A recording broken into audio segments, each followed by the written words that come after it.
This is one of my very favorite topics to talk about, and the research is really new. When I was here last year, we didn't have this research, so it's going to be fun for me to share it with you. I want to start with brain benders. How many of you have been anywhere I spoke when we did brain benders before? Anybody? No. Okay. Well, here's the deal. These are age proofing. They're whole brain age proofing brain aerobic exercises. Meaning that with your left hemisphere, you are reading, hopefully, the letters and the words. But with your right hemisphere, you're looking at how they're arranged, where they are in the box, where they are in relationship to each other. And there are hundreds of them on my website. So if you want to age-proof your brain, spend a few minutes a day on those brain benders, and you'll start creating them, writing them. People send them to me all the time, and that's good because I'll be republishing my book pretty soon, and it's got 600 in it now, and it'll have more. Most of the brain benders that I write, I get in the middle of the night. It's really interesting. I'll wake up and I'll think, wow, that would be a really good brain bender. And I didn't realize at first that when you get an idea, you have 20 seconds, 20 seconds to do something to fix it in memory, or you may never ever get that idea back again, and you may not remember it. There's lots of wonderful ideas that are history because somebody didn't do something to fix it in memory. So when I got that research, I thought, next time I get a brain bender, I'll do something to remind me of this. So one night I woke up and it was a good brain bender. It was really a good one. And I thought, what will I do? So I reached down, picked up my slipper, and slung it across the bedroom, and thought in the morning when I see my slipper over there, I'll remember the brain bender. So I woke up in the morning and I spent 5 minutes looking for my other slipper.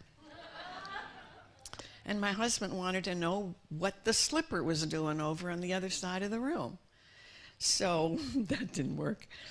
So now I have a tablet, a ruled tablet by my bed, and I don't even have to open my eyes. I just reach down, get the tablet, write something down, and I'll remember that. So if you get a good idea, you have got 20 seconds only to do something to remember that, or it may be gone forever. All right, so remember, the brain doesn't care if words and letters go backwards or forwards. It can read it either way. So let's see what you do with this. What's this? Town. The word is town. So which way is it going? Uptown. But how about this one on the right? Touchdown. There you go. You got it. Second on the left. West wind or side wind. How about second on the right? What's on the game? What are these letters? I.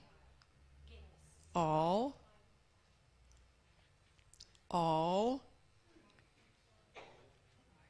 eyes are on the game. Woo, that was sticky, wasn't it? Good, all right. Third on the left. Keep going. Where is it in the box? What's another word for down? Is it high or low? Yellow. Good job. Third on the right.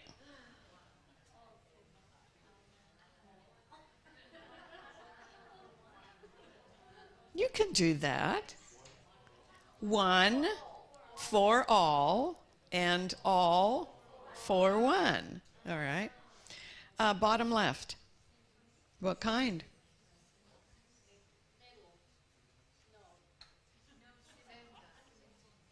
If it was spelled right, what else would be there? Okay, so it is the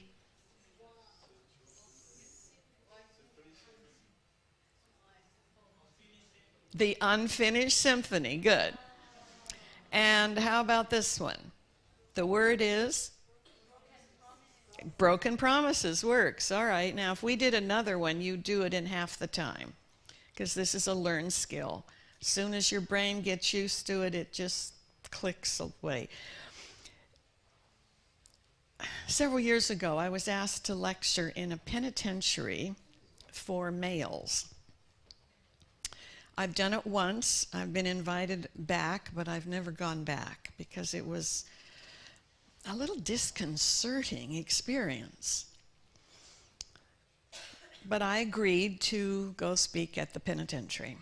I arrived at the penitentiary, and there were 3 different checkpoints you had to go through, and locked doors, you know, between each one. So I go in, and at the first one, they took away my belt and my fingernail clippers and my comb and I don't know what all else. And at the second one, they took away all my personal identification, as in driver's license and passport and so on.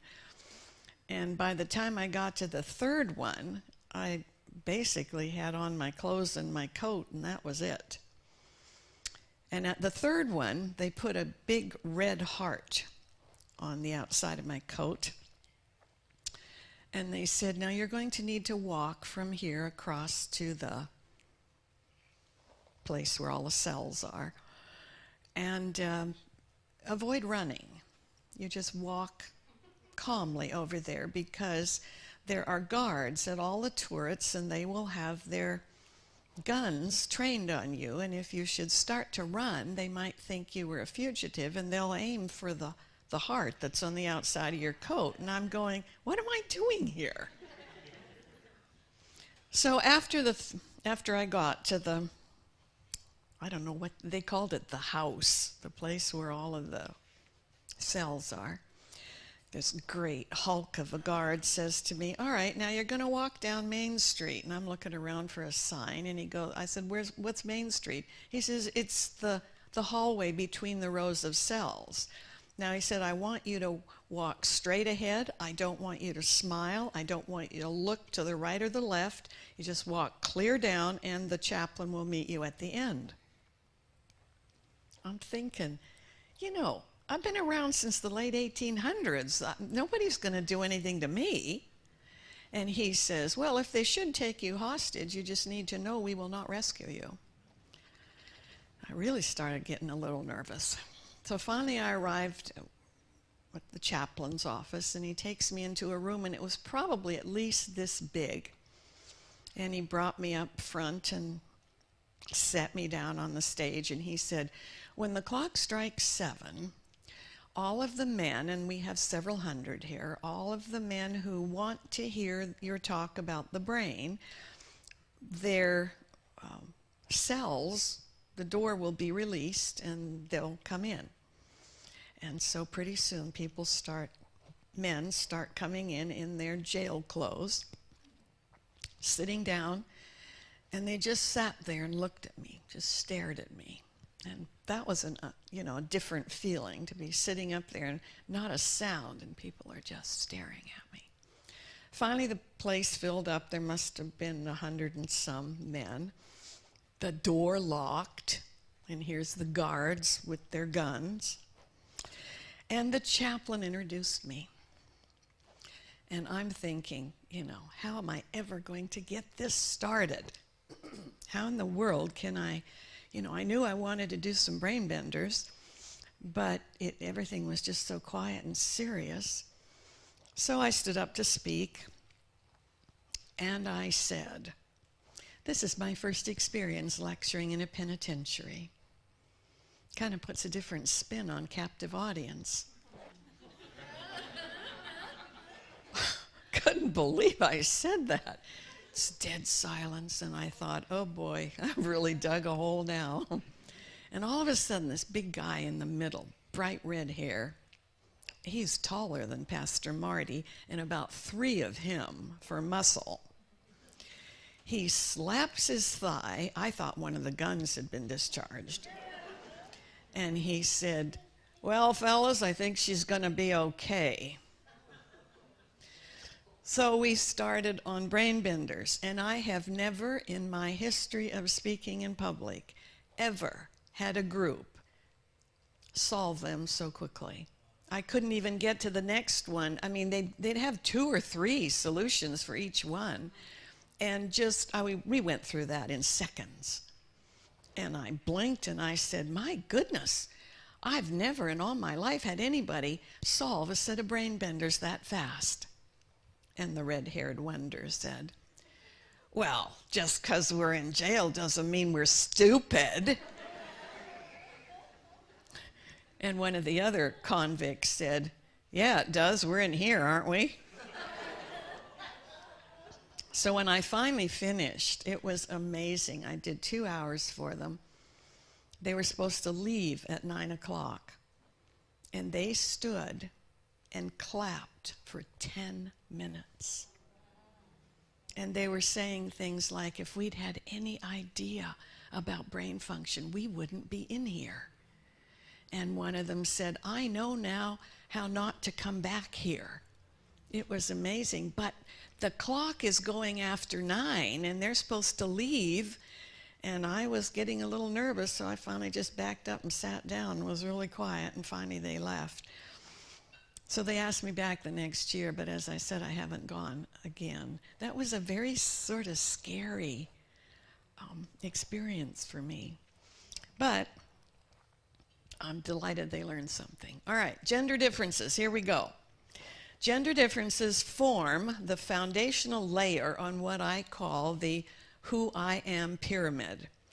These are the 5 things that I believe every human being needs to know about themselves if you want to use your brain by design to be successful. So you know if you have an empathizing brain primarily or a systemizing brain, or if you're one of the 50-50 intersex brains. Were you born and raised in the eastern part of our planet, or were you born and raised in the western part of our planet? Because our brains template slightly differently based on whether we were raised in the east or the west, which is brand new research and very interesting. There's a little bit about it on my website. Are you an extrovert, an ambivert, or an introvert? Do you have a visual sensory preference, an auditory sensory preference, or a kinesthetic sensory preference? You can go to my website. It's just my name, arlenetaylor.org. And you can print off the sensory preference assessment, you can print off the EAI assessment, and you can answer the questions and get some idea about that. And then at the very top, what's your brain bent? What part of your brain do you use most energy easily, energy efficiently? So really, the gender differences are foundational. That's where you start. And we are more alike than we are different, regardless of race or culture, because our brains are all the same color. You know that. Skin color has nothing to do with brain color. I often have fun with that. In fact, I was lecturing in Alabama, like 2,500 people, and I'm the palest person in the room. I mean, I'm sticking out like a piece of chalk. Sore thumb. And so a man put up his hand and he said to me, what color is your brain? And I said, well, last time I checked, you know, the left hemisphere was gray and the right hemisphere was white. He said, we don't have the same skin color. And I looked at him and I said, oh, now that you mention it, we don't. I'm not visual. I'm thinking about people's brains, not their skin color. He said, so what color is my brain? I said, the left hemisphere is gray and the right hemisphere is white. He said, the same color? I said, afraid so. And he said, boy, I should have known that sooner. He said, we're not as different as I thought we were. When you think about the brain, we are not as different as we may think we are. So, we know that although we're more alike than we are different, regardless of anything else, male and female, there are some differences. And some of them are real, brain-based, and some of them are more cultural and familial and so on and so forth. We're talking about tonight the ones that have a brain basis. So testing consistently has indicated that when you look at specific types of tasks, some of them are males do better than females. They outperform females. And some females outperform the males, which has resulted in some what we call generalizations. And you often see this in things like the Olympics. You know, there may be an event for males, an event for females that are very similar, and yet the criteria will be different. You know, for example, I love to watch Winter Olympics. So there's this one event where there's this big hill, and they ski down the hill, and then they go up in the air and do all kinds of flips and so on, and then hopefully they land on their skis. There's never been a woman yet who could do as many flips in the air as a male. That doesn't mean there won't be someday, perhaps, but there's some difference in capabilities and what males can do. So what are generalizations? Well, generalizations are just conclusions from research studies. And in general, they apply to 2/3 of the population base. And when you look at, you remember this from high school, the bell curve of distribution, the first two standard deviations on either side of the mean take in 2/3 of the population. So when you talk about conclusions, about 2/3 of the population those conclusions will really apply to them quite strongly. But the remaining third, some of them won't be as strong and some of them will be even stronger. So the only way that we really know to talk about gender differences is to talk about research conclusions. But I might say something and you'll say, but I'm not exactly like that. And you might not be. You might be one of the exceptions, less like or even more like. But it doesn't invalidate the research.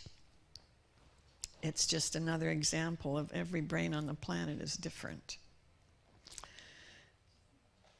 When we talk about gender differences, avoid assuming that the characteristics that you are familiar with in someone you know really well of the opposite gender applies to that whole gender. Have you heard people look at a behavior and say, well, now, isn't that just like a man? Or, oh my goodness, isn't that just like a woman? Well, it might be, but it might not be, because we now know that there's sometimes more differences in a gender among the people who belong to that gender than there are between the genders. So try not to assume that because you know somebody really well, all men are like that or all women are like that. So traditional wisdom has identified some tasks that male brains generally do better than female brains. And a couple of those are reading maps and direction finding. Now it's not, oh good, thank you. If I have it here, I won't need it, you know that. It's so interesting. You know, my voice will start and someone will bring me a glass of water and I have no more trouble the rest of the evening. And it's just fascinating. It's like the brain says, oh, well, if I need it, it's there, and it decides it doesn't need it. With our GPS, there are probably, you know, less problems with direction finding than there used to be. But it's fun to look at what happens in the brain about direction finding and reading maps. And then any spatial abilities using muscles. We were just talking about the Olympics. That's a spatial ability using muscles. And the tasks that the female brain tends to do better are any type of verbal tasks. In fact, when you look at IQ tests, for example, You know, there are categories of questions on an IQ test. And almost without exception, women outscore men on anything to do with words. And memory and intuition seems a little bit, women have an edge on that. Now, intuition is located in the right frontal lobe. So every human being who has a functional right frontal lobe has the function of intuition, whether or not they've learned to use it. Because intuition is just an impression, a sense, and you can't really quantify it. And so sometimes people get really nervous about that. But because of the way the female brain is organized in terms of wiring, and we're going to talk about that, women have what's called a sixth sense of intuitive knowing. So gentlemen, if your wife says to you, or your girlfriend, you know, I just have a really strong feeling we shouldn't do that, or I have a really strong feeling we should do that, the tendency for the male is to say, well, how come? Tell me how come. Well, she can't. It's an impression. But I'll tell you, you might want to pay attention. There's story after story after story of a woman who had an intuitive sense. They followed it and avoided a horrible accident or something like that. Now, men have intuition as well, but it's not that global type of intuition that a female has. All right, so here we go. Enter DTI. I love this new brain scanning technique, diffusion tensor imaging. It's very new. And what it does, it measures the flow of water along a nerve pathway. So this is a drawing of a neuron, and this is the axon, that largest projection that leaves the cell. And that's what connects throughout the brain to form a neuron pathway, a habit, anything else you want to think about. So now that we have DTI, it outlines the path of these myelinated neurons. You know, myelin is the brain substance that wraps around those neuronal axons so that information goes quickly. And one of the problems with certain disorders like multiple sclerosis is that the body misidentifies that fiber optic myelin and starts destroying it. And now the information trying to follow those nerve pathways to go to the muscles, it's got craters in the road. You know, it doesn't go smoothly. So there are more, that's why there's more white matter in the right side of the brain, because it has more of these long axons. So DTI now can create a picture, a map of how one part of the brain is connected to another part of the brain. It's called a connectome, and this is an example of a connectome. Of course, researchers don't want to just do a connectome. They want to compare something. You know, how is this compared to this? And comparing male and female brains is a slam dunk. You know, people have been trying to do that for years. McGill University in Montreal is doing wonderful male-female research. So they started to compare male brains and female brains. This is not a very old science yet, but so far they have established the level of connectivity between nearly 100 regions of the brain. And no surprise, they're showing a lot of difference between the male and the female brain. And the next question people always ask was, what came first, the chicken or the egg? Is the wiring causing the differences, or does the difference cause the wiring? Is it just a correlation, or is it really linked? So, for example, your car stops running, and you notice that your fuel gauge is low. So did your car stop running because you were out of fuel? Or is there some other reason? If the fuel gauge wasn't completely low, then maybe the fuel pump isn't working, or so on, something like that. So it's hard to say always what came first. We know, for example, that people who started studying music before the age of 7 or 8 have a much thicker highway, corpus callosum highway, between the two hemispheres. We think that's causative, that the study of music built that highway more thickly. We know that if you regularly engage in meditative prayer, minimum is 12 minutes a day, that you can actually increase certain parts of the brain in terms of size. We think that the prayer is doing that. So Yale University, this is what one of the professors said, correlation, talking about the connectomes of the male and female brain, correlation is not causation. We can't prove it, but it sure is a hint. Meaning, they're leaning toward the differences we see in male-female behaviors are due to the wiring differences. But that's hard to prove. So here's a connectome of the male brain, looking at it from the side. You will notice that there's lots of axons running from the top to the bottom.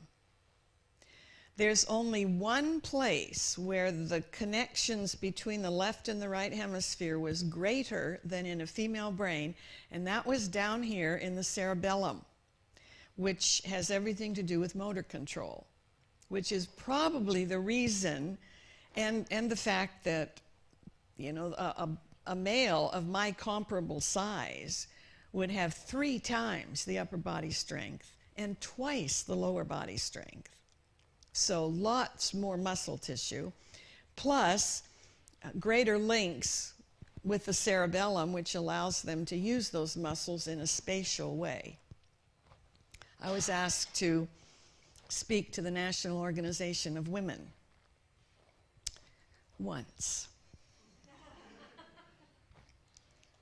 Their premise is that anything, you know, a man can do, I can do better. And that is not being held up in research. There are some things that the female brain does better, and there's some things that the male brain does better, but they weren't excited about hearing that. Now, take a look at the male brain, looking down on the brain, and look at how that goes. And the researchers believe that that type of wiring accounts for better spatial skills, better motor muscle control, better map reading, direction finding, vehicle driving, and translating perception to motor skills as in some sports. The other day, one of my sons was over and we were watching the half pike stuff. You know what that is? It's called half pike. That's all I can tell you. It looks like half of a great big tube, you know, and they were doing bicycling. Go figure. Riding the bike down and then flipping up in the air and so on. Nothing I'm interested in, but that would be motor skills in some sports. All right, so you got the picture of the male brain. Lots of connectors, but they're going up and down on in each hemisphere, except for down here around the cerebellum, where there's lots of connections between the right and left cerebellum. All right.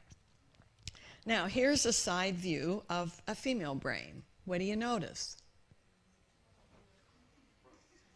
Looks a little different, doesn't it? The connections are clustered up here, especially across the frontal lobes. Nothing much going on down here in the cerebellum. I mean, there's a few little pathetic connections, but that's it. But they're going crosswise, not up and down. So look at that from looking down now on the female brain. You remember what the male brain looked like? So the male brain, in essence, operates as 2 semi-independent brains.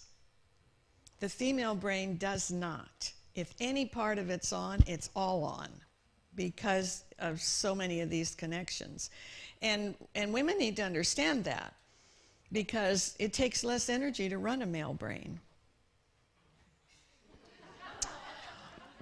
And the reason it does is because they can be in one side of the brain doing their activities that those functions let them do, and the other side's pretty much idling. You know, lights are out, air conditioning's off, you know, everything's going on here. Now, if they want to do something that requires functions in the other side of the brain, it's a bit of a process. They have to turn all the lights off in this side and turn down the AC. And now they have to travel across this pathetic little one-lane bridge. And now they have to turn on all the lights and the air conditioning and start working out of that side of the brain. It's not good or bad, but it's different, which means they can really hone the skills in one side and do them exceptionally well. But they don't really like to leave one brain and go to the other one until they've done everything in that brain. And women's brains are not like that. I mean, one of the jokes among researchers is that women spend a lot of time on the road because they've got, you know, this thick, big, you know, freeway between the two sides. And so they can be in this side and think about something they didn't finish there and run over there and work on that for a while and then remember this wasn't done, and so they come back and they're doing a lot of, it's no big deal for them. Okay, so it takes more energy to run the female brain. But when women don't understand that, it goes something like this. Hon, could you come and help me do this? And he knows instantly whether he's in the side of the brain that he needs to be in for whatever she wants done. So let's say he's in the right side of his brain and she says, I want you to come and put this nail in the wall for me so I can hang a picture. Okay, that's over here in the left side of the brain. So he'll say, in a minute. Well, I want you to do it now. Well, I want to finish what I'm doing here first. Well, can't you finish it later? Well, yeah, he can. But to go put the nail in right then, he's got to shut off the air conditioning and turn out the lights and cross the highway and turn everything back on again, and that's going to take a few seconds. So I try to tell women, look, unless it's life and death and somebody's bleeding on the floor, don't ask him to do it now. You know, have a little place where you write a list and you say, you know, the next time you're in your left brain, you know, I'd like these 3 things done. And then be patient, for heaven's sake. Or he's doing something and she'll say, can you take out the garbage? And he'll say, yeah, in a minute. No, you need to do it now because they're coming in the morning and you might forget. Tell ya. So, the way the woman's brain is wired accounts for better verbal skills, because regardless of handedness, audible speech is in the left side of the brain. So right off the bat, you ought to know that if he's in the right side of the brain where there is no language except gestures, I won't demonstrate any. Actually, tears are a gesture as well. Tears are a gesture of deep emotion. So he's in the right side of the brain, and she's trying to talk to him, but speaking out loud is over here. So now he's got to go through the whole process again and moving over there to get some of those words. Intuitive abilities, up here in the frontal right, but connected to the whole brain, picking up information all the time. Memory tests, such as recalling words and remembering faces, 2 different parts of the brain. You recall words in the left hemisphere, you remember faces in the right hemisphere. Social cognition tests that try to measure empathy and emotional intelligence. Now, that does not mean men cannot be as emotionally intelligent as women. And we're talking about this, I think, Thursday night at the university, because we've got wonderful information about emotional intelligence. But joy is in the emotion that's in the left hemisphere. And the three protective emotions, anger, fear, and sadness, are in the right hemisphere. So if a male is in the right hemisphere, he'll certainly be aware if one of those protective emotions arise, but he's not going to talk about it because speaking is in the opposite side. And that's, I mean, women can recognize an emotion and start blathering about it instantly because of all the connections. So there they are side by side. Who knew? We knew we were different. But that's staggering amounts of differences in terms of wiring. So the male brain, two independent brains. The female brain, you know, I often say the female brain is like a trunk. You know, everything is just dumped in there together. And the male brain is much more like a lovely little chest of drawers. And he opens one drawer and he's working out of that drawer. And then he'll close that drawer and go to the left side of the brain and work out of that drawer. And it's not good or bad unless you forget that. For example, a man and his wife had a little disagreement in the morning before they left for work. I don't know, maybe he squeezed the toothpaste the wrong way or something. And he made a couple of rather unfortunate remarks. Because remember, women have really good memory for words. So if she says to you, gentlemen, 37 years ago, this is what you said to me, and you go, oh, I don't remember that, she does. So you want to be a little careful about those kind of things. So he said a few cutting remarks, leaves the house. Now he slams that drawer shut because he's on his way to work. Now he opens the work drawer. And he spends the whole day in the work drawer, and he has no recollection whatsoever that he made a few very unkind remarks that morning. His wife, on the other hand, working out of a trunk, every time she gets into the trunk to get something, she runs across what he said that morning. And by the time 5 o'clock comes, that little incident has grown like yeast, and she can't even get the top down on the trunk. So they both arrive home, and he breezes in and he says, hi, hon, how are you? And she tells him exactly how she is.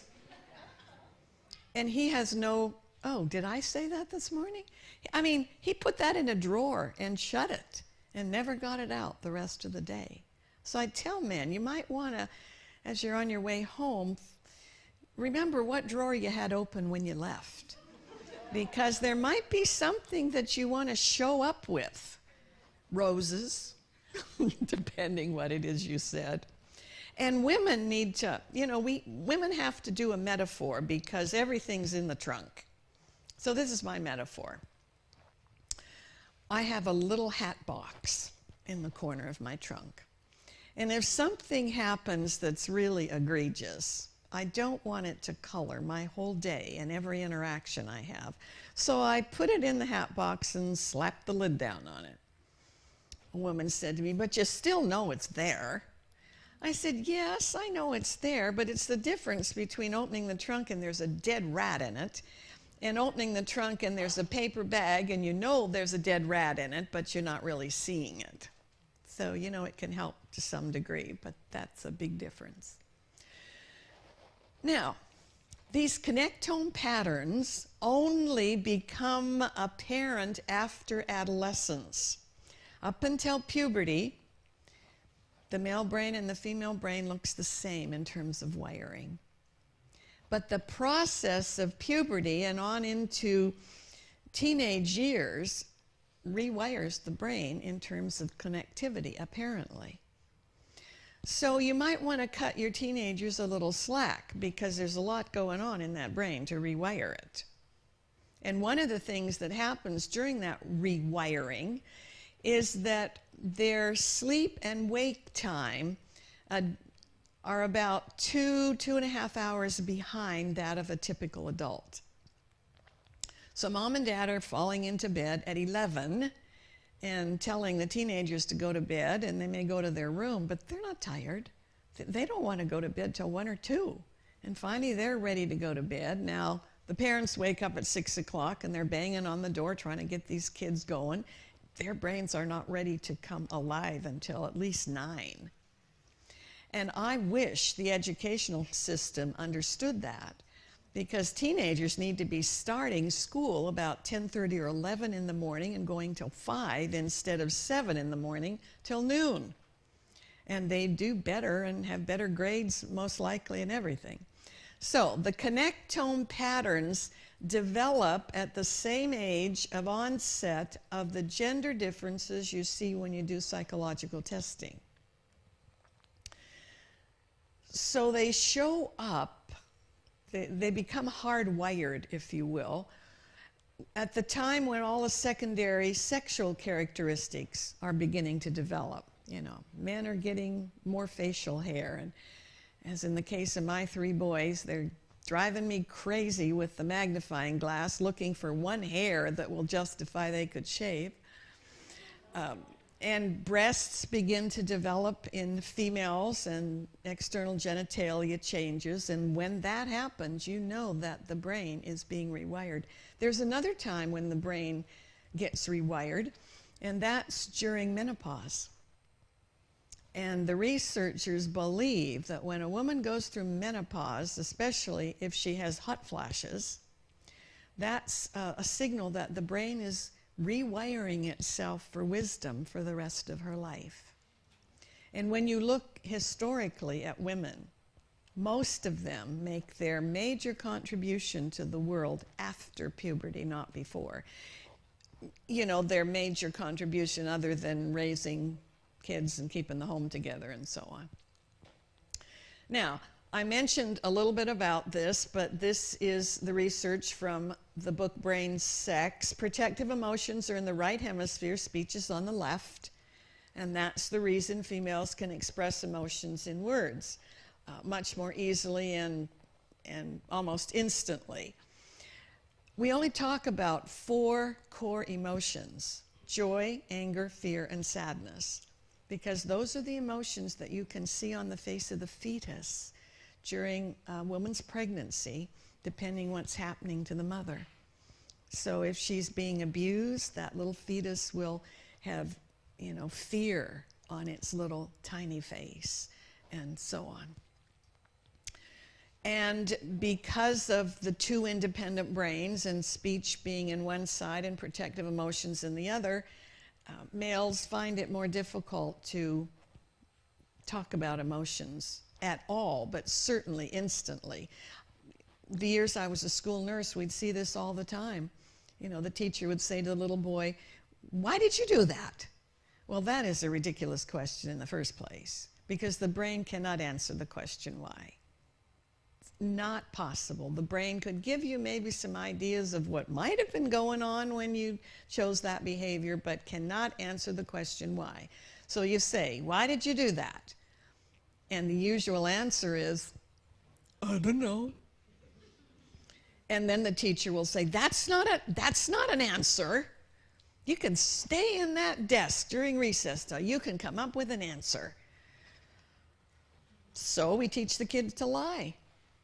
Because if you got to come up with an answer before you can go to the bathroom or recess, you know, you'll come up with something, but it probably has nothing to do with the behavior. The female brain processes more emotive stimulants, meaning things that can trigger emotions and feelings, through more senses and more completely than does the male, and verbalize emotive information quickly. Boys can sometimes take hours to process emotively and manage the same information as girls. So, as I was telling Pastor Marty, don't ask a little boy to look at you. They looked at you once. It's stressful for them to have to look at you while they're talking to you. And don't badger them, to talk about how they feel, because they don't know. They may not know for hours or days, and even then they may not want to talk about it. So it's unhelpful for a relationship. The right hemisphere in females shows enhanced sensitivity to not only expressing feelings, but reading body language in others. And I don't know whether this is good or bad, but females do a better job at concealing their emotions than males if the female thinks that's in her best interest. If a male is just really fried about something, it's very difficult for him to pretend he's not fried. That you just see it in his body language. Let's talk a little bit about map reading and direction finding if you didn't have a GPS, because I think it's so much fun. Now here we go again. Remember, the connectome patterns start developing at puberty. Well, up until about age 8, the abilities in the brain that you need to find directions and read a map are equal. But after that, we're now getting this rewiring changed, and it also requires something called field independence to hone those skills. Every brain that's within the bounds of normal is born with the ability to develop a sense of humor. They've got the function of the sense of humor, but not everybody chooses to develop it. I'm sure you've got members in your own family that don't have any sense of humor whatsoever. And it's always interesting at huge gatherings, here come the family members without a sense of humor, and the rest of us are laughing uproariously, and they're looking at you like the deer in the headlights. Not good or bad, but you have to hone your sense of humor. Well, you have to hone these abilities to let you find your way around and to read maps. And girls especially don't get much field independence, meaning they can't just get on their bike and take off for the day and say, I'll be back sometime tonight, and their cronies are riding all around the city or the whatever. It's not safe. And so women partly don't hone that part of their direction finding abilities because they don't have field independence. There's only one culture, as far as I know, in studies that have been done, where males and females have equal direction finding ability and map reading ability, and that's Native Alaskans. And when I was up in Alaska lecturing on the Kenai Peninsula, I went to a meet where children of different ages were competing with their sled dogs and their sleds. And I'm telling you, it was cold. It was 37 below zero. And, this age group would compete and the next age group would compete. And it was amazing to watch those little kids. And there were 4 competitions. 2 of them were won by boys, and 2 of them were won by girls. And I was so excited, I just got tears in my eyes, because I have my energy advantage is up here in the right frontal lobe, where you have no language, you just have gestures, and tears are a gesture. Problem was, as cold as it was, I started getting little frozen things all around my face, so I had to turn that off. All right, driving. Well, probably due to wiring. And males, hands down, are more skillful drivers. That doesn't mean they don't have more accidents. Because when they feel deep emotion, especially if it's something they can't fix, they're not talking about it. They're acting it out behaviorally. So they'll kick the cat, or they'll go out and take their car and, have an exhibition of speed somewhere and have an accident, but that's not because they're not better drivers. It's because they're acting out their emotions. They actually have 14% more accidents, and I don't know what it's like here in Australia, but in the States, up until about age 25, it costs a lot to insure a male driver. And we finally decided in our family we weren't going to take that risk. You know, they got to earn the money for their own insurance, and it cut down on their driving considerably. So women do have fewer accidents, but that's because they're more nervous Nellies as drivers, if you will. More tentative and cautious. But now here's the other thing. Because of the way their brains are wired, they don't move into one side and just focus on that skill. They're really sensitive to things like kids crying in the car, your dog jumping back and forth between the front and the back seat, somebody talking on the telephone. Any distraction in the environment will be distracting for them in terms of their driving. Whereas males, they're less distracted. And I learned this, it was certainly to my advantage. We were going to the General Conference in New Orleans. And he was sleeping because he'd been driving for a while, and I was driving, and suddenly there was a hailstorm. You know, golf ball size chunks of ice, you know, hitting the car, you know, with its metal roof. And I'm auditory, and it was so loud, and it was really difficult. So I poked him and I said, "You have to drive." He comes to and he goes, "Oh, it's hailing." I want you to drive. I'm going to pull over and let you drive. He goes, "Don't pull over. I'm not going to get out and get hit by those things." He said, "You got to keep driving until we come to an overpass." So we did, and I pulled over under the overpass, and we traded. And he started driving and seemed totally unruffled by that. But he was so in his left brain that he didn't hear a thing I said for the whole time that he was driving in the hailstorm. But he just did it beautifully, and I've got my fingers in my ears. And all right. So here's another thing that's probably related to this wiring.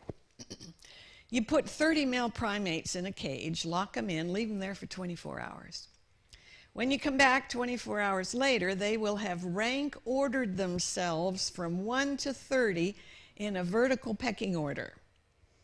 And you know that because you take blood samples from each one of them, and they will have different levels of stress hormones like cortisol based on their position in this pecking order. So who do you suppose has the least amount of cortisol? The one at the top or the one at the bottom? The one at the top. So that probably has something to do with the fact that males pretty much know who's on top and where they are in the pecking order.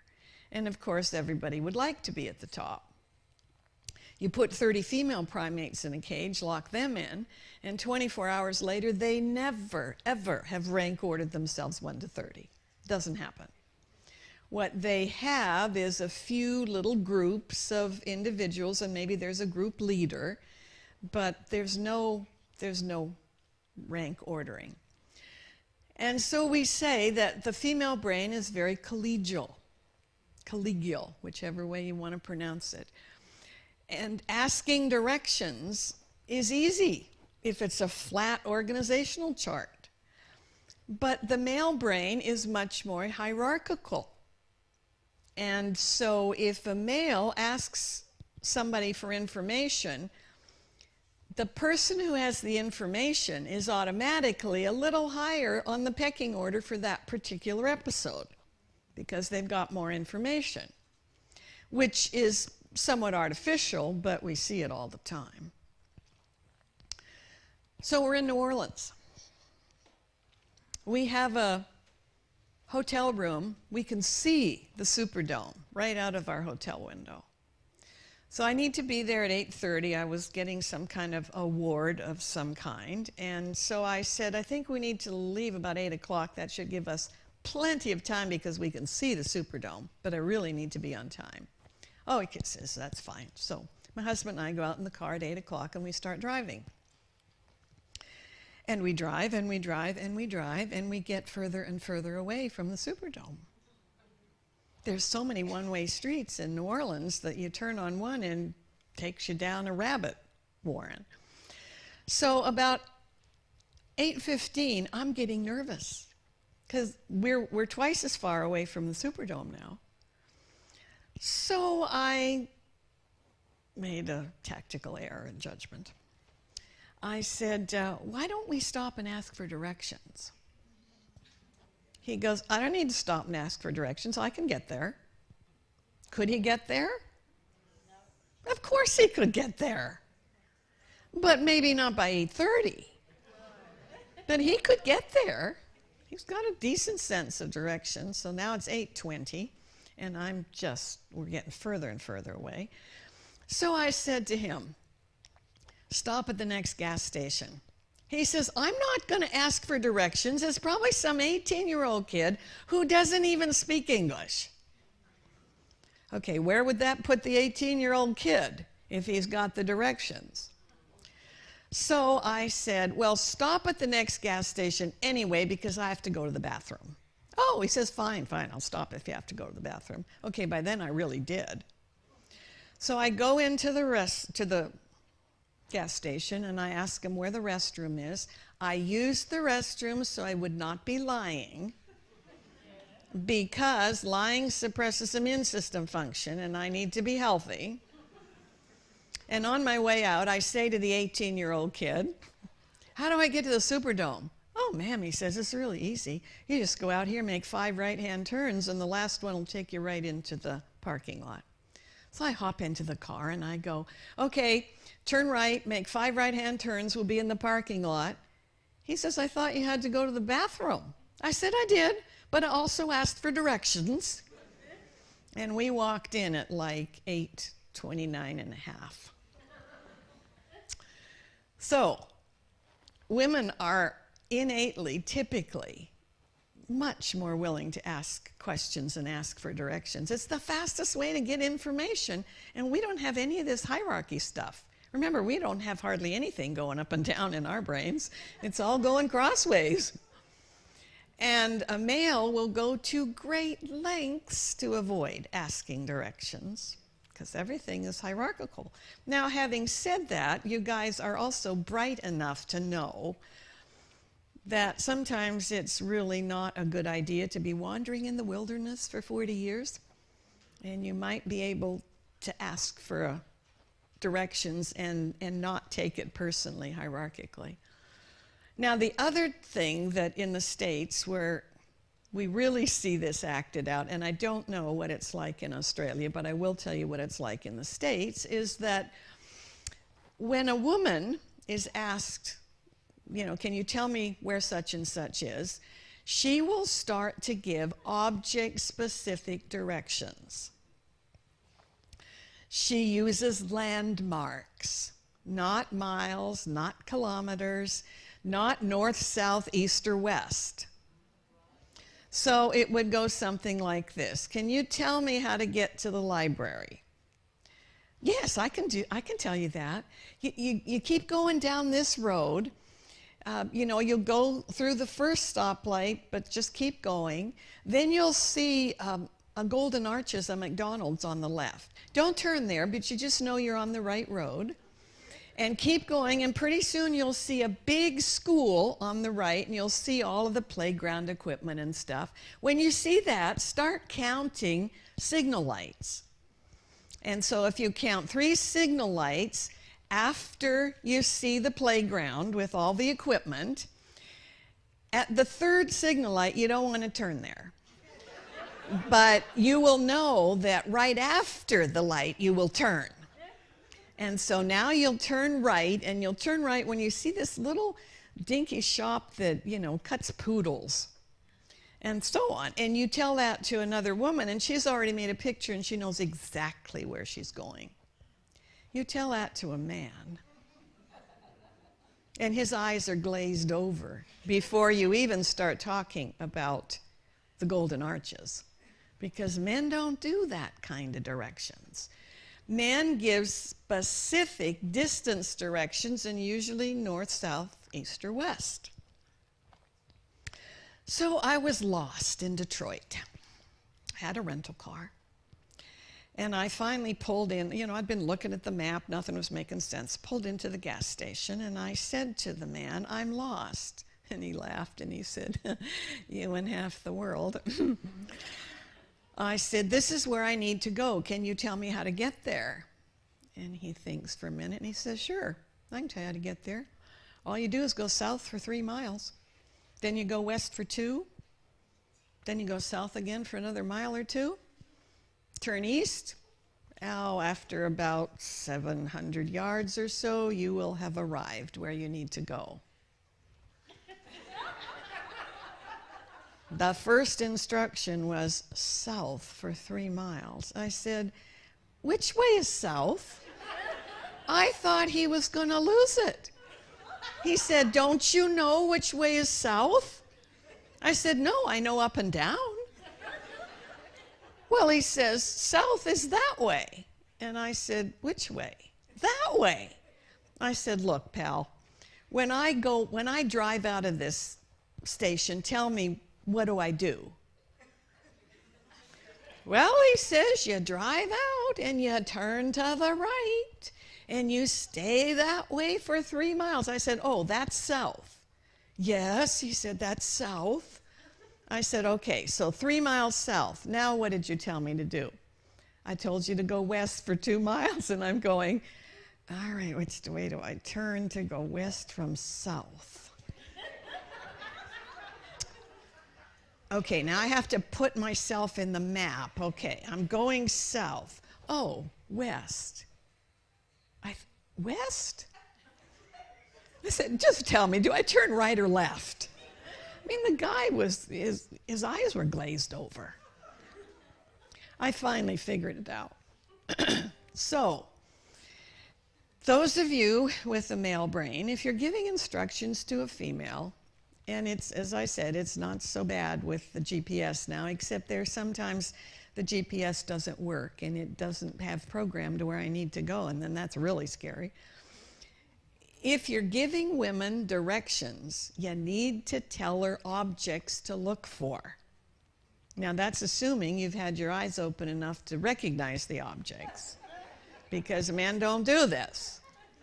But give her some objects, because this business of, 3 miles south, she probably doesn't know south. And if she doesn't know she's bright, even though she doesn't know south, she'll probably mumble something like, "Thank you," and then drive around until she finds another woman who can give her object-specific directions. And if you're a female and a man is asking you for directions, which rarely happens, but if it does, and you have any idea about north, south, east, and west, try to do that, because if you start with object-specific directions for him, it's not going to happen. So, gender differences. They're not good or bad, right or wrong, but boy, do they exist. And they're such fun. If you can get past the fact that they're different, I have so much fun with gender differences. I mean, I've had lots of fun with Pastor Marty. Just look at how different we are up here. He's trying to stare at me and he's just turning pale at the effort. I mean, it's... So, there's a little bit about the new male-female differences connectome research. Watch for it. My book, Your Brain Has a Bent, Not a Dent, was ready for the 3rd edition publication, and we got this information. So I called up and I said, "Hold the presses.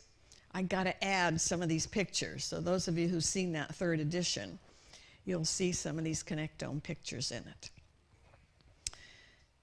If you choose to enjoy the differences and laugh about them, you will have a much smoother ride through life. It's ridiculous. Another brain, we wouldn't expect a dog to meow. We would not expect a cat to bark. I mean, that seems pretty obvious.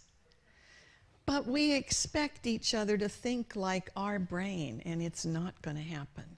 And my brain's opinion is this: it'd be awfully boring if everyone were like me. Awfully boring. It's the differences that add the spice to life. So thank you for coming out. Is there something that you want to tell me before I leave?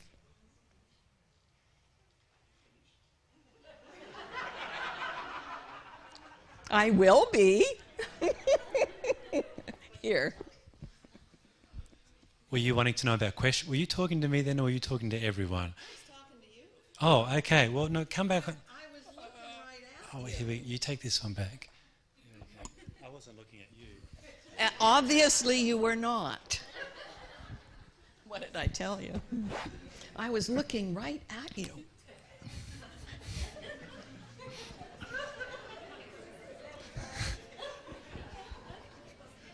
You make me squirm, Dr. Taylor. I made you squirm? You make me squirm. I cannot make you squirm. That is your choice. I choose to be squirmed. I would not be capable of making you squirm. We want to thank you very much so for spending some time with us. But do you have 5 minutes in case there are a few questions here? 10 minutes? 2 minutes? 1 minute? No? Of course she does. I interpret that. Questions are dangerous. I know, but they're wonderful. It's the spice of life. It just makes things interesting. So, you know what I'm going to do? I'm just going to sit down here, and if anyone has a few questions on anything, in fact, I'll bring the mic around as well. So, thank you. This will be really good. Have we got any questions at all? See, it works already. Here we go. Yeah, but I know Philippe, and he's going to try to put me on the spot. You're speaking about the male brain and the female brain. Does that not compromise the intersex brain? And if it doesn't, does the intersex brain have more front-rear connections like the male brain together with the side connections like the female brain? That's a really good question. You know, the intersex brain is a brain that we think is half empathizing, half systemizing. But I don't know of any connectome research that's been done yet on the intersex brain. And so we can conjecture. I mean, if they're really half and half, wouldn't it be interesting if one half was wired one way and the other half was wired the other way, which theoretically could make them equally comfortable talking to systemizing brains or empathizing brains. I don't know. But it looks like you can have an intersex brain with an XX chromosomal pattern or an XY chromosomal pattern. So this is too new for us to know what that's going to be like. But it's a good question, so watch for that research. It'll happen sooner or later. Yeah, you prefaced the presentation by saying that there are just as many differences within gender, between the brains of the same gender, as there are with opposite. So I'm wondering what percentage of female brains look like that, the connectome map, and what percentage of male brains, if you have any idea.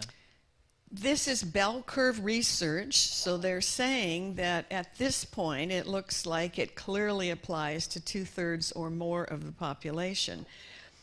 I'm not sure that there's going to be that much difference, because when you talk about differences within a gender, we're not talking about differences in the way the brain is wired. We're talking about the differences in the way they have absorbed culture and expectations and exhibited behaviors. But we don't think that we're talking about wiring differences. But again, this is fairly new. Because, you know, there's some women who can do things better than some men, and some men who can do things better than some women, and some men who can do things better than some men, and some women who can do things better than some women. Because there's no two brains on the planet that are identical, not even identical twins. Their brains are not identical.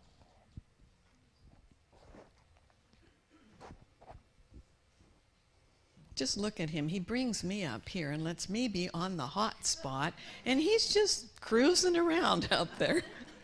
Right. Can you tell us if any research has been done to determine to what extent culture may affect the brain patterns? The culture does affect brain patterns in some degree.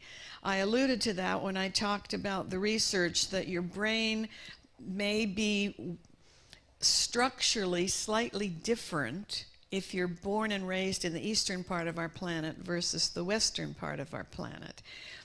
And it may be less wiring and more culture. Nobody's exactly sure yet. But there's differences when you have them even look at a painting.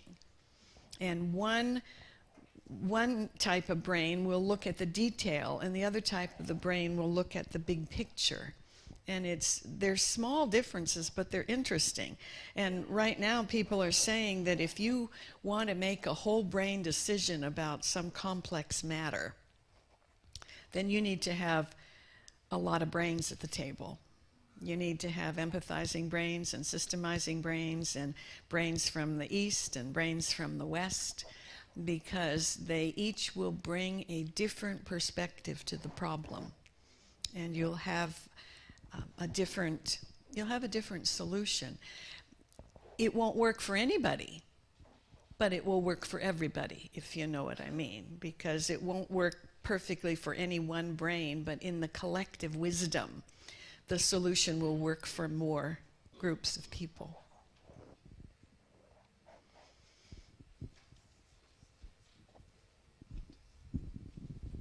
It's just following on the East and Western brain. What, if any, are the differences that are there that are recorded or researched on? You can go to my website, and it's called Cultural Neuroscience. And I have a couple of files on cultural neuroscience. And it does have some of those examples, but I'm not familiar enough with the specifics to be able to stand up here and reel that information off for you. But go to the website and look up cultural neuroscience. There's a search place up in the top, and you can type in cultural neuroscience, and whatever I have on my website about that will pop up. And I find it fascinating. It's just really interesting. I just have a question. When you did a presentation on the types of brains, and you said that there's some people who are female but they have a male brain, and vice versa, I'm wondering, how does that blend in with the issue we have of homosexuality, or how would you help someone who actually is a lady but feels or thinks like a man, and vice versa?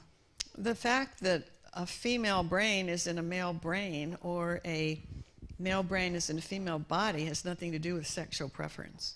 It just has to do with the wiring of the brain. Can it be rewired? Can anything be done to rewire the brain? To rewire what brain? If you have Oh, if you have a female brain in a male body? Not that we know of.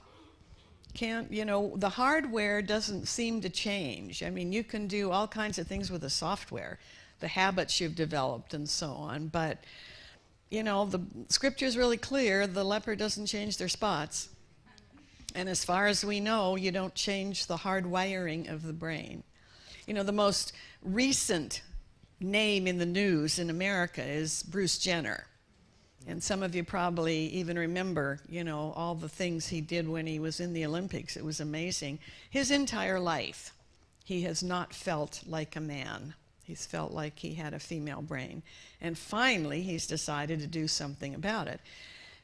And of course, it's been a little disconcerting, because people sometimes get pretty judgmental, and they say, well, if he lived this long, as a man, what's the big deal? He can just keep living like that till he dies.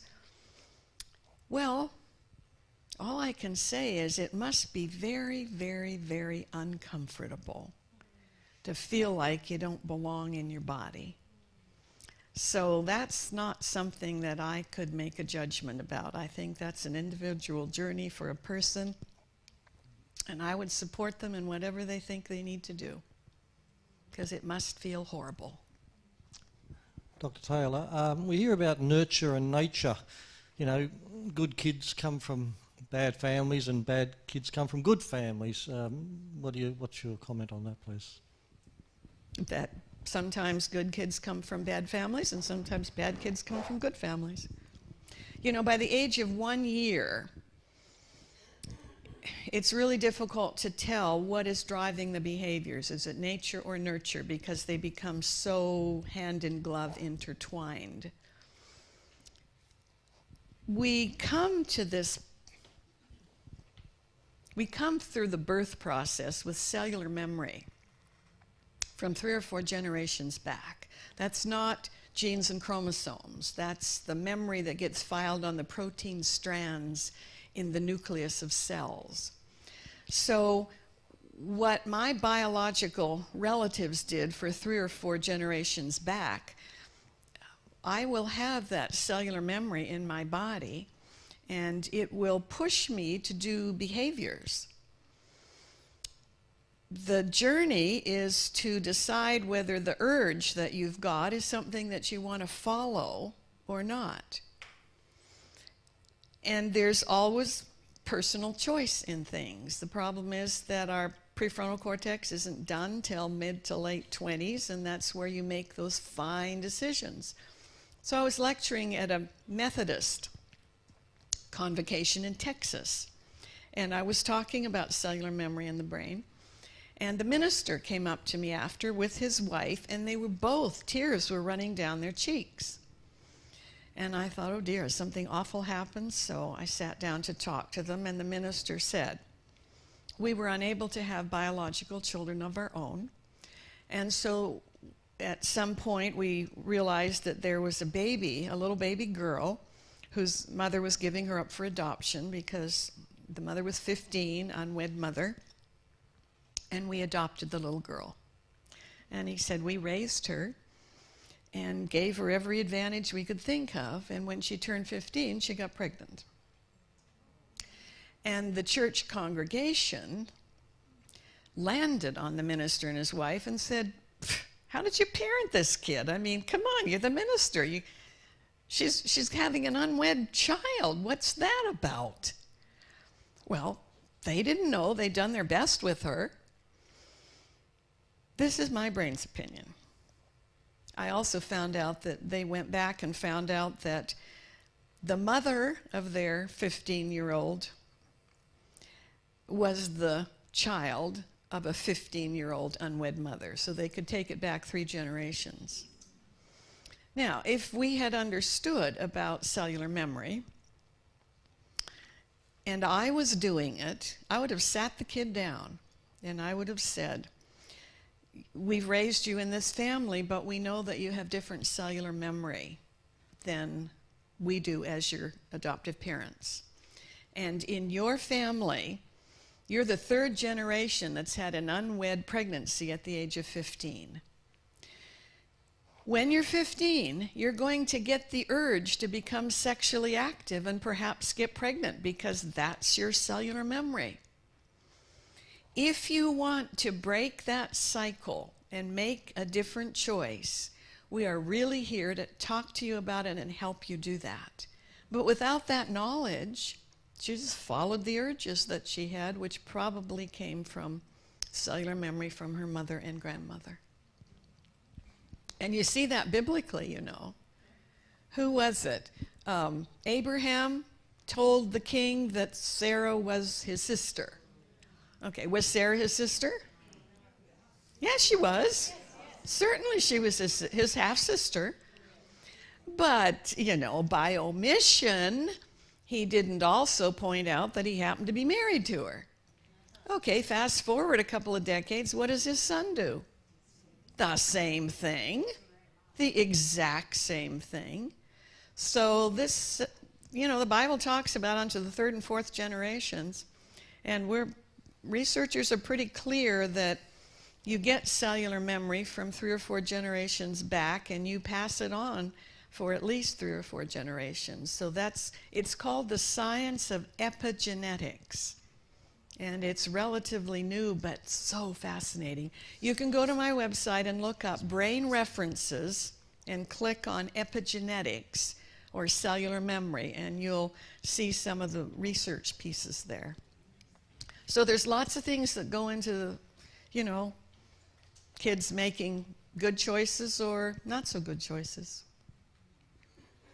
Dr. Taylor, in your presentation on Sabbath morning, you touched on the brain as it has to do with religion as distinct to spirituality. And then I think later in maybe Sabbath afternoon you talked about the adolescent development within the brain. And recently, I'm sure in the States you've had the same thing where young people, perhaps of a Muslim background, have decided to go off and fight with Islamic State. And the parents have usually said they had no idea this was going to happen because the teenagers said they're going fishing or something. So I just wondered if the study of the brain can help us understand the difference between extreme versus moderate Muslims or any other religious persuasion, and how we as Christians can help with the war on terror. That's a really difficult question, and it's a difficult area to deal with. I go back to M. Scott Peck, who wrote the book People of the Lie. And he talks about at some point in life, everybody has to make a choice toward kindness, generosity, and goodness, or toward anger and bitterness and hostility and revenge. And sometimes he thinks the brains of people might even be taken hostage by what he calls a shadow power. And those are often kids who are marginalized, not well integrated. Sometimes the parents are divorced, they're angry about that, and they look for a cause. And these are often kids that are able to be turned, if you will, to get involved with violence. Because violence is exciting. So if not much has been happening in their life and they get involved with violence, it breeds violence, it pours out adrenaline, and as adrenaline goes up, so does dopamine, as with any addictive behavior. So now they actually feel better. Nobody else around them might. So I don't know how you stop that. I think that as long as we are on this planet, there are going to be individuals, for whatever reason, who choose, as Scott says, to live the lie instead of to live goodness. And I know that's not an answer, but I think that's all we've got. It's daily choices, little by little, of, who do you want to align with? Are you looking to benefit society, or are you looking to punish people who don't think the way you do, which really has nothing to do with that. It has to do with a backlog of feeling like life is not working for you, and you're not recognized for who you are. Dr. Taylor, you mentioned that women have intuition. Where does that come from? In the right frontal lobe of the brain is the function of intuition. And there are some people who believe, of course, that the right hemisphere is the spiritual hemisphere, and that this intuitive part of the brain is how a higher power gets in touch with you in the brain, by giving you impressions. Everybody with a normal brain will have the ability of that intuitive function. But because of all that cross-wiring in the female brain has what's called the sixth sense of intuitive knowing. It's just a little expanded form of intuition, and it comes out of that right hemisphere. But because of the wiring, the brain is collecting information throughout the brain all the time, and then bringing that to bear on intuition. So it's just a little bit enhanced. But the problem is that you can't, here's something else. Think of the male brain as a computer that's attached to a printer, and it prints stuff out. So a male will think something, and he will now print out, metaphorically, the steps his brain went through to come to that conclusion. because he knows what he thought first, what he thought second, what he thought third, what he thought fourth. He can print that out. Okay, the female brain has no print capacity. None. It doesn't exist. There's no print capacity. So a female brain will go through steps as well, but it's a much more global type of processing. And so a woman cannot say, well, I thought of this first, and then I thought of that second and that third. She just gets the overall conclusion. And I taught this to my boys early on, because I would say, I think we should do this, and it was always, oh, Mom, why? And I'd say, the brain cannot answer the question why. Yeah, but give us some idea of the reason you said that. And I'd say, because that's what my brain has concluded. And finally, after a few years, one of them would say, Mom, why? And another one would elbow him and say, don't ask, no printout.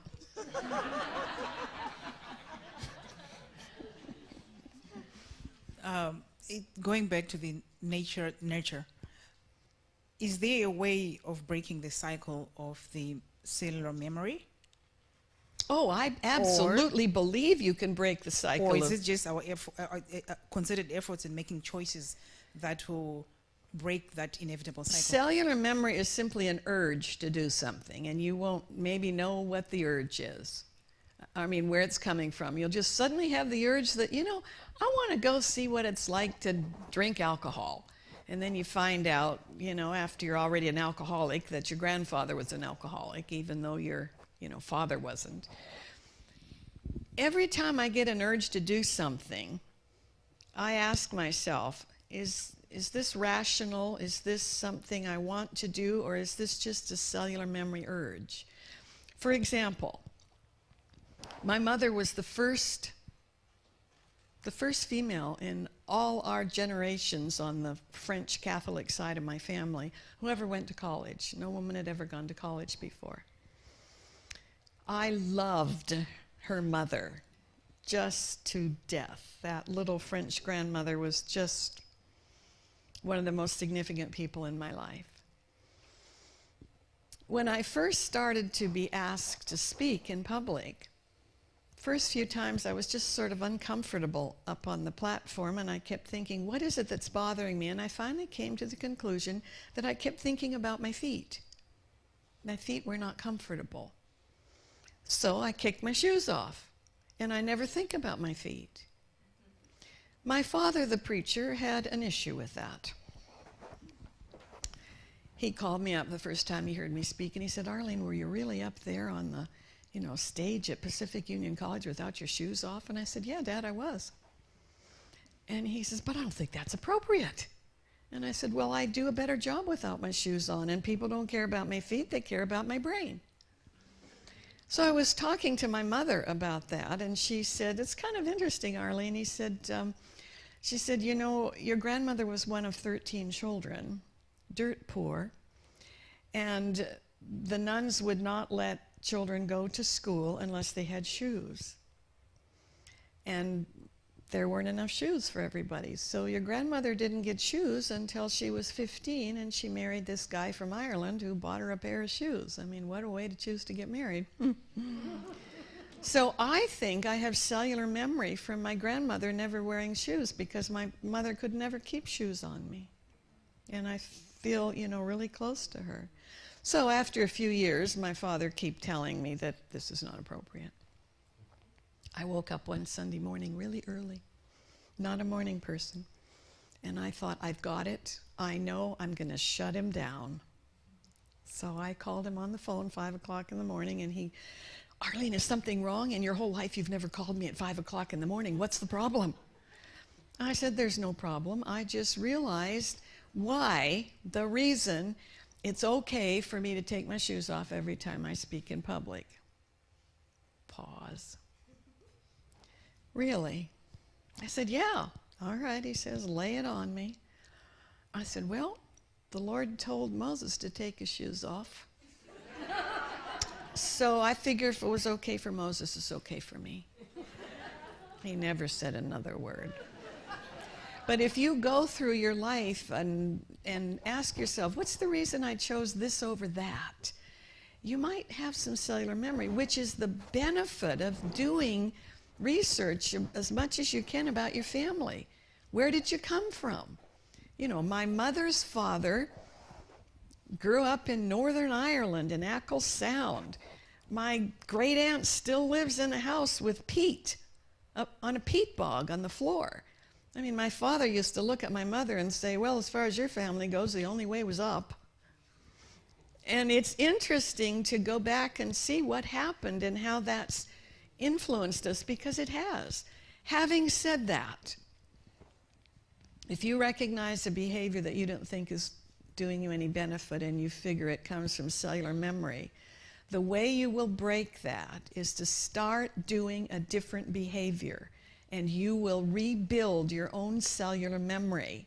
And hopefully that's before you have children, so you pass on better cellular memory. But it's absolutely, I mean, that's what the process of growing up is all about, developing healthy behaviors. And you change your brain by the way you think and what you do.